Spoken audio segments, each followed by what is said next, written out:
Hey everybody, it's Jason Blaha here, and once again it is time for my client Michelle's vlogs, and let's get on with it. We tested her classic lifts again. We tested her classic lifts, squat, bench, and deadlift this week, and she wasn't super happy with the bench because she only got, I believe, 150, or is it 160? I'm going to have to go back and check.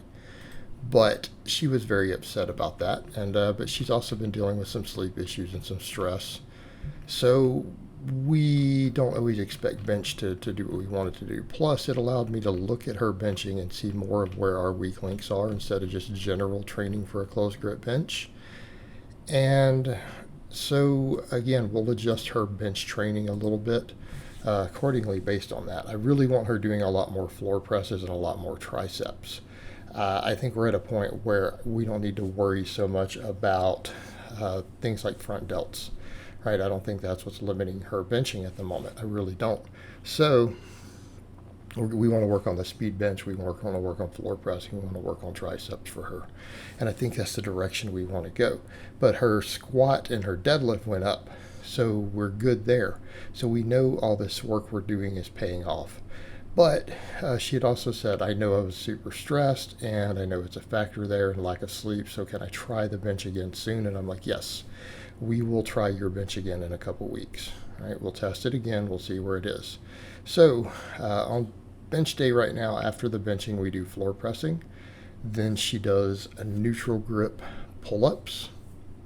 All right, we do our neutral grip pull-ups. We're now doing the rows on the upper day so that we can put more focus on the lower for her, because I've been increasing the volume of stuff. I've taken it up quite a bit. I've had a good mornings.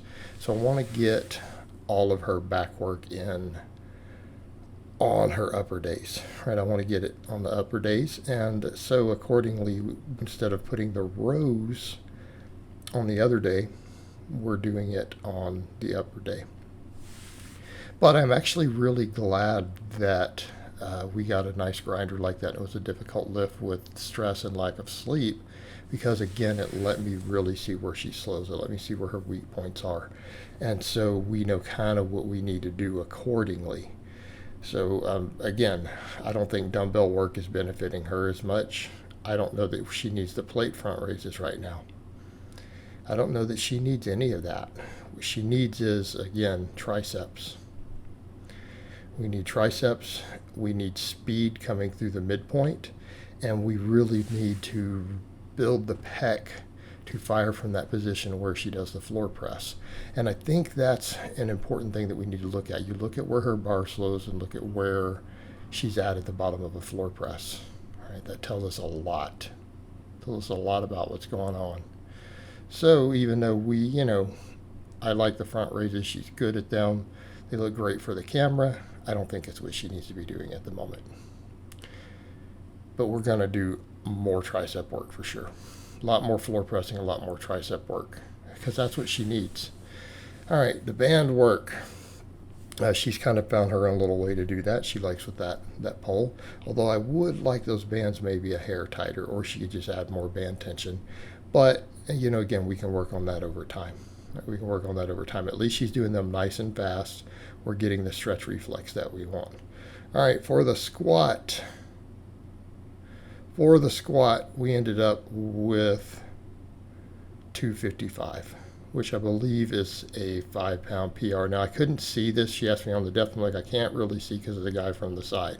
She did a rep before, which she sent me as she was ramping up, and it was good. So a little hard to tell there with his hands in the way. So I told her I can't say for sure that depth was good because we couldn't quite see it. It was close, but we'll need to keep working on that. All right, deadlifts. She got 295. And for her, I believe that's the best that she's done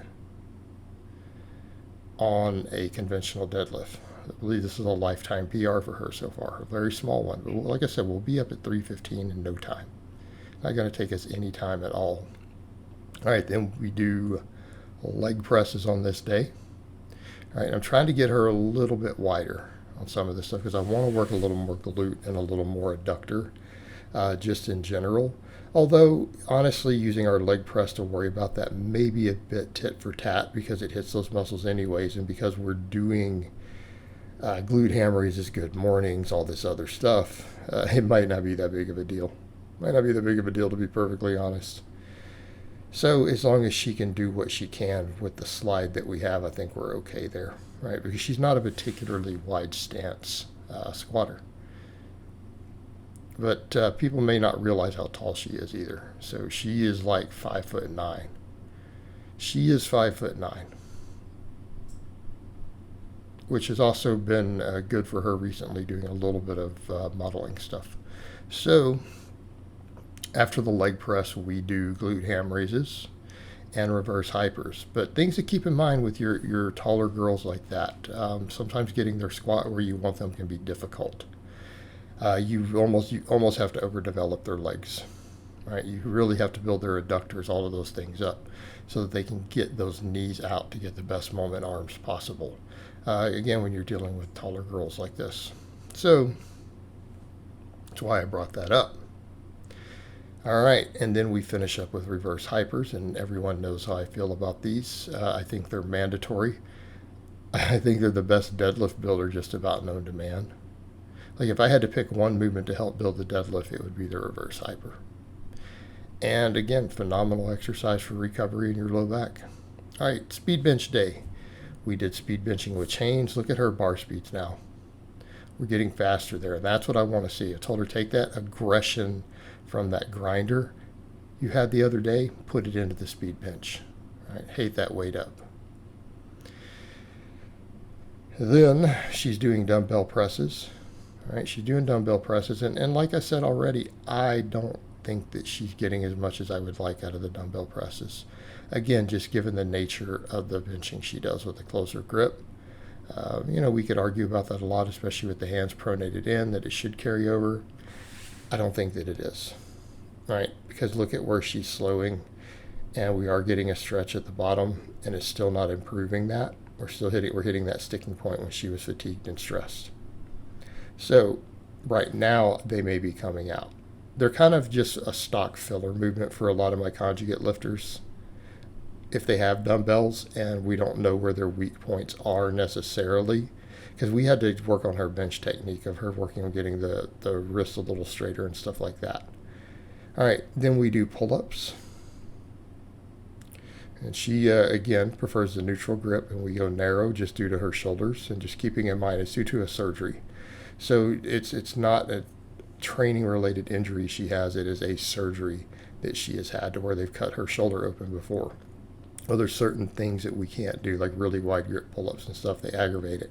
She can't incline bench. So when she incline benches, it's extremely painful. So we obviously don't have her do that. There's no need for it. It's just not necessary for our goals.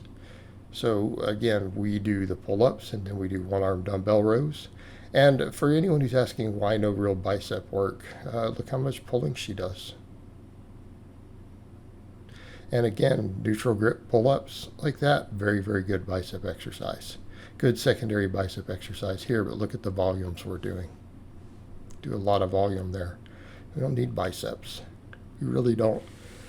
We could throw it in if we wanted more volume, but quite frankly, she doesn't need it. All right, plate front raises, which again, we may or may not take out coming up. Again, I don't know that we need them right now. I mean, they're nice. They're great front delt builder. Great for chest. But I would rather put some of those efforts into other movements. I think right now I'd rather put this same training slot, I would rather put more tricep work in, because that's really what she needs at this point. All right, then we get over to speed lower day. So she's getting a little better with the box squats. Notice she's getting faster and faster at these. All right, I'd like her to be able to sit back just a little bit more, but look, she's so much better with them. We're getting good depth. We're below parallel. Her speed is better. All right, Michelle, set those J hooks a notch lower. Set them a little lower. And that's a good lesson for people too. Notice when she went to walk it in. When we set J hooks for the squat, if you have to pick between a little too high versus too low, always go too low. Your life's going to be a lot better for it. Speed pulls against chains. Took her a minute to learn where to put the chains. She has it down this time. we're good there. We're good to go. All right, good mornings. She had said she went up, I believe, 10 pounds on these this time. So we're doing, again, safety bar good mornings. And I may take her over to a different type of bar on these coming up. All right, I like the safety bar, but I don't feel like upper back in that area is a major weakness for her at the moment. I really feel like things like glutes, adductors, all that stuff are bigger weak links. Her whole posterior chain. So I might switch barbells on her. All right, we might switch barbells coming up on this and take her over to that cambered bar, but it's okay for now. Because again, it never hurt anyone to do a little more upper back work. All right, never hurt. It just may not be our highest priority. But then again, we've got kind of the thing I point out, like with the other lifts, maybe tit for tat when we're doing glute ham raises and reverse hypers every lower workout. Just something to remember there. So that's what we're doing. We finish up with glute ham raises and reverse hypers, which looks kind of like my workouts, and it looks like the workouts of all my lifters who have these devices. Right? I tend to, unless we have a reason to pull one out, I tend to like to finish lower body days with these two movements if they're available. And it's for good reason. People want to ask why my deadlift is as high as it is. These are high on the list. All right, guys, but that's really all I have to say on that today. I hope it's been informative, and I'll talk to you guys next time.